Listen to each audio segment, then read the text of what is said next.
Сәлем достар, барлықтарыңызға қайырлы күн, сәттілік тілейміз.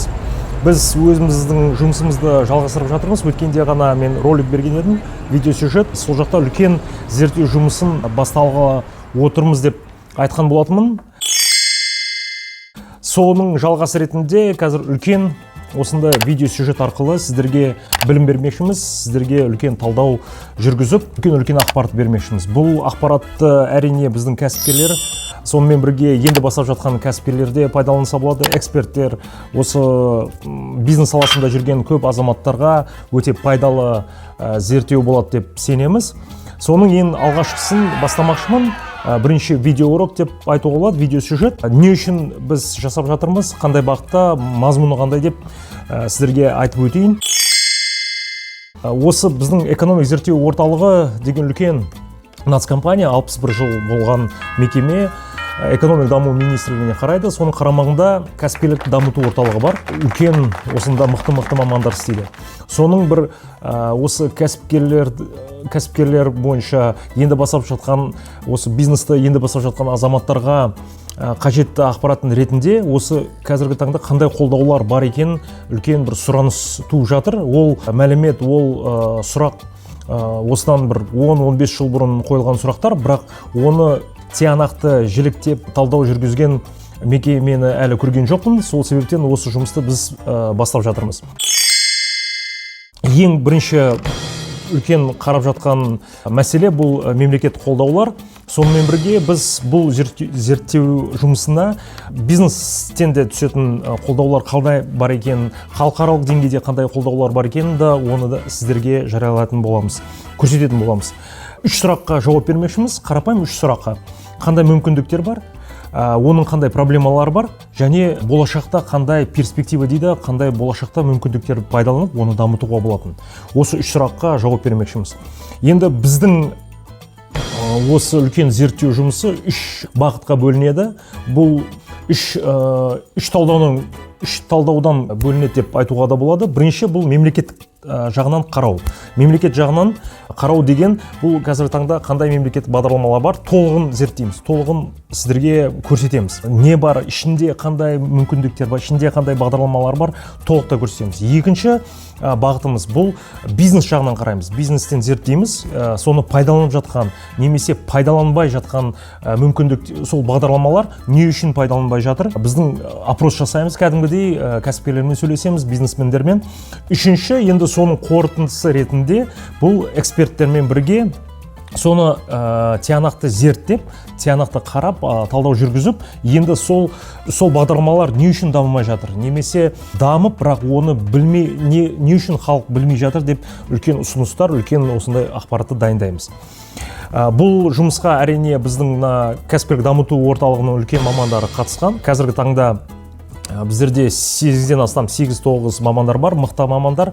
Оны әрі қарай сіздерге міне видеосюжетте көрсетіп жатырмын. Әр салада өткен. Өзімізде қарап өтсек, тек қана аймақтарда емес, бизнес саласында да істедік.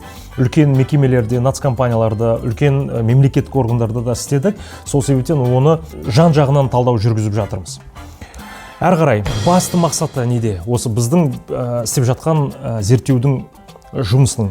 Бұл осы барлық бағдарламаларды тиянақты жіліктеп қарап, әрі қарай осы қандай бағдарламаларды, қандай жетпеген мүмкіндіктерді реформалар жасау, трансформация дейді, оларды өзгерту мақсаты. Басты мақсаты осы біздің қаншалықты көп азаматтар аймақтарда, ауылдарда соны пайдаланса, соны нәтиже шығарса, сол қолдаудың арқасында сол мақсатқа жететін боламыз. Сол себептен біздің зерттеп жатқан жұмысымыз тек қана қағаз ретінде, қағаз үшін емес, тек қана бір бастықтарға бір ақпарат беру үшін емес, оны біздің қарапайым халық, қарапайым азаматтар, бизнесмен, кәсіпкерлер, енді бастап жатқан азаматтар, жастар сонымен бірге соны қарау керек.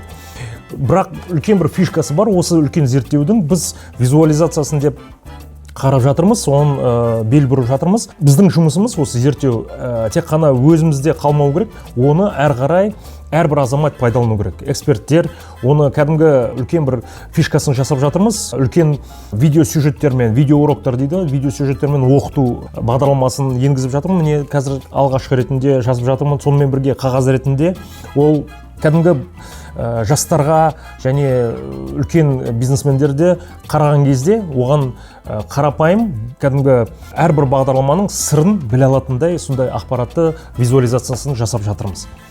Так, әрі қарай кеттік. Қазіргі таңда көп мемлекет бағдарламалар ақпарат біздің бұқаралық ақпарат құралдарында шығады, әлеуметтік желілерде, бірақ толықтай оны былай зерттеп, оны барлығын жинақталған ақпаратты көрген емеспін. Мен өзім қаншалықты мекемелерде істедік, қаншалықты аймақтарда істесек те ондаларды көрген жоқпын. Біз өзімізде, мен сіздерге мысал ретінде айтсам, аймақта жүрген кезде мен өзім соны толықтай жинақтағанмын, бірақ ол кішкене бірінші бастама болған соң әрі қарай қалып кетті. Сол себептен соны әрі қарай жүргізбекшімін. Бұл үлкен жұмысты, үлкен зерттеуді мен ойлаймын осы пайдалы болады деп. Енді бұл зерттеудің қорытынды ретінде біз 4 үлкен бір мүмкіндік пайда болады. Бірінші мүмкіндік бұл енді осы ақпаратты жинаған соң бұның библиотекасын жасау. Библиотека деген база знаний, орысша айтқанда, бұны әрі қарай көптеген сұрақтарға жауап тапқан соң оны пайдалану керек. Оны база знаний дейді, ол әлеуметтік желілерде, YouTube'да, біздің Telegram каналда әрине болады. Екінші, бұл дискуссионный площадка дейді, бұл талдау площадкасы, талдау дөңгелек үстелдерде біз кәсіпкерлерді жинаймыз, эксперттерді, подкасттар жүргіземіз, осындай сұхбаттар жүргіземіз, кәсіпкерлерден сұраймыз, проблемалары бойынша мүмкіндіктерін қалай пайдалану керек. Тек қана мына елорда деңгейінде емес, аймақтарда да соны жүргіземіз. Үшіншісі, бұл әрбір бағдарламаның тиянақтысын кәдімгі жіліктеп ашқан соң, зерттеген соң, үлкен бір детальное исследование, орысша айтқанда, біздің кәдімгідей үлкен тиініне дейін жететін үлкен мүмкіндік пайдалы болады осы зерттеудің арқасында. Енді төртіншісі, бұл енді әрі қарай бұған біздің мемлекетке, біздің соны қабылдайтын мекемелерге ұсыныстар дайындау, реформалар қалай жүргізуіміз керек, қандай бағдарламаларды жабуымыз керек, немесе үлкейтуіміз керек, масштабирование дейді. Осы біздің ауыл жақтан бастап, осы үлкен қалаларда кәсіпкерлер, енді бастап жатқан кәсіпкерлерге нақты тиетіндей үлкен мүмкіндіктер туғызуымыз керек. Енді мазмұнға келсек, мазмұнды осы жерде бір тоқталып кеткім келіп отыр. Бұл мазмұнды біз 5 бөлікке бөлдік. Бірінші бөлігі бұл қаражатты бағдарламалар. Кәдімгі қазір таңда кредит беріледі, лизинг беріледі, инвестиция бар дейді. Соның қандай бағдарламалар бар екен біз ашып кәдімгідей көрсетіп жатырмыз зерттеудің ішінде. Екінші, аймақтарымызда да көптеген мекемелер бар, осы облыс деңгейге қарайтын, солардың қандай бағдарламалар бар екен, соны да зерттеп жатырмыз, толықтай ашамыз. Үшінші бағыт, қазір мына мемлекет тарапынан қаржылай емес көмек көрсетіп жатырмыз деген үлкен бағдарламалар ашып жатыр. Соның ішінде оқыту, консалтинг, сопровождение, басқа да мамандарды шетелден алу, мамандарды немесе стажировкаға жіберу деген бағдарламалар бар екен. Енді соны біз толықтай зерттейміз. Төртіншісі, бұл инфраструктуралық бағдарламалар. Соның ішіне не кіреді?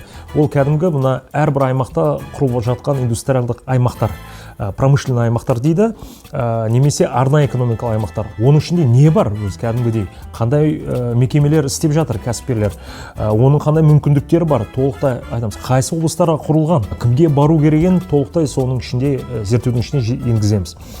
Бесіншісі, қазір таңда тек қана мемлекеттік тарапынан емес, біздің өзіміздің де жас кәсіпкерлер, бизнесмендер өзінің арнайы бір елге деген үлкен бір жақсы бизнеске арналған мүмкіндіктер бар, соның бағдарламалары бар, соны да көрсетпекшіміз. Оның ішінде де оқыту бар, оның ішінде мысал ретінде айтсам, Найми KZ деген үлкен бағдарлама, осы біздің жастардың ойлап тауып, соны әрі қарай қазір тек қана мына республика деңгейінде емес, шетел деңгейде де шығарып жатыр. Сондай жобалар көп. Әсіресе біздің аймақтарымызда, әсіресе біздің облыстарымызда көптеген жастар жаңа сондай мықты жобаларды енгізіп жатыр. Енді соны біз көрсетуіміз керек. Осы біздің сол жобалар біздің бизнесті әрі қарай дамытатын жобаларды таңдадық, соны біз енгізіп жатырмыз. Енді осы біздің бірінші видеосюжет қысқаша мазмұны сіздерге беріп, әрі қарай әрбір бағдарлама бойынша видеосюжет жасаймыз, оны талдаймыз. Әрине екі тілде өтеді, қазақша және орысша. Біздің каналға жазылыңыздар, подписка, колокольчик ұмытпаңыздар, басып қойыңыздар. Біздерге көмек ретінде осындай үлкен жұмысты бастап жатырмыз. Ниетіміз ашық, адал, осындай көп Осы жұмыстың арқасында біздің көп азаматтар еліміз кішкене пайда тиеді деп ниет жасап отырмыз, соны үміт артып отырмыз. Сау болыңыздар, аман болыңыздар, ауырмаңыздар.